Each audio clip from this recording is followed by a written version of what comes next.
आणि मग इथं ज्ञानेश्वरांनी एक उदाहरण दिलं होतं की एका ठिकाणी उदाहरणही वाचलं होतं की जशी आषाढी एकादशीला पांडुरंगाचं दर्शन घ्यायला लोक येतात आणि ते लोक जेव्हा दर्शन घ्यायला येतात आपल्याला सगळ्यांना माहिती आहे की सकाळपासून पांडुरंग आपला कमरेवरती हात ठेवून उभा येतात, झुंडीच्या झुंडी येतात, लोक येतात, त्या पांडुरंगाच्या चरणांवरती माथा टेकवतात, नमस्कार करतात, प्रसाद घेतात, निघून जातात. आणि रुक्मिणी मग त्या पांडुरंगाला विचारते की अहो काय सकाळपासून तुम्ही तुमचं काही वागणं बरोबर नव्हे तुमच्या भक्तांबरोबर.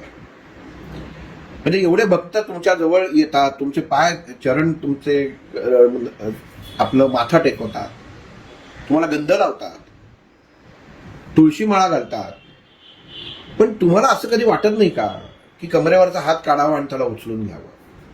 तुम्ही आपल्या कमरेवर हात ठेवलाच. बघा, कमरेवर हात ठेवून एखादी व्यक्ती जर आपण गेलो असं धरून चाला की एखाद्याशी कुठल्या तरी गोष्टीसाठी आपण चर्चा करायला गेलो आणि ती समोरची व्यक्ती जर कमरेवर हात ठेवून उभी राहिली ना तर तुम्हाला राग आल्याशिवाय राहणार नाही. त्याचं कारण असं की न सांगता सुद्धा तुमच्या मनामध्ये राग उत्पन्न होतोय की समोरचा माणूस मुद्दामून उद्दामपणे वागतोय. भाव लक्षात घ्या की कमरेवर हात ठेवला म्हणजे हा दादागिरी करतो काय, म्हणजे कारण नसताना प्रश्न उत्पन्न होतात. मग इथं भगवंत कधी कमरेवरचा हात काढतच नाही. मग ते रुक्मिणी म्हणते एकही जण तुम्ही एकालाही जवळ घेत नाही. आणि मग तो म्हणतो की रुक्मिणी हे सगळे जे आलेले आहेत ही फक्त त्यांची दुःख घेऊन आलेले आहेत, एकालाही मला भेटण्यात स्वारस्य नाही.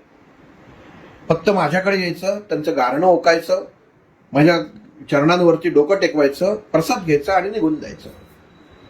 पण एकही नाही. पण एक जण तिथं थांबलेला असतो, तो येतो आणि भगवंताच्या पायाशी उभा राहतो आणि भगवंताच्या चरणांना पावलांना दाबायला सुरुवात करतो, पाय चेपायला सुरुवात कर. म्हणतो पांडुरंगा दिवसभर खूप उभा राहून दमला असणार रे, जरा बस, मी तुझे पाय चेपून देतो. आणि त्याच्या डोळ्यातनं पाणी यायला लागतं आणि पांडुरंग त्याला कमरेवरचे हात सोडून उठवतात आणि गळ्याला मिठी मारतात आणि रुक्मिणीला सांगतात हा माझा खरा भक्त आहे.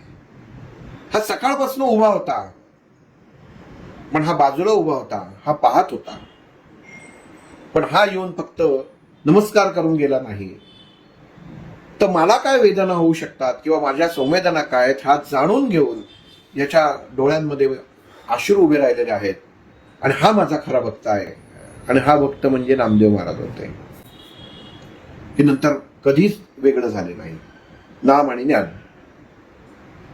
म्हणजे भगवंताकडनं याची निवाडा कोणी केला? बुद्धिमान कर्म आहे, स्थितप्रज्ञ कर्म, उत्तम कर्म.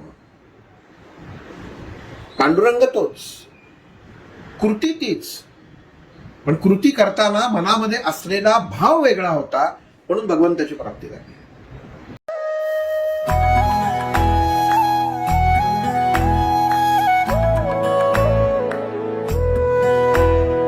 अध्यात्मावर अशीच माहिती मिळवण्यासाठी देव माझा चॅनलला सबस्क्राईब करा.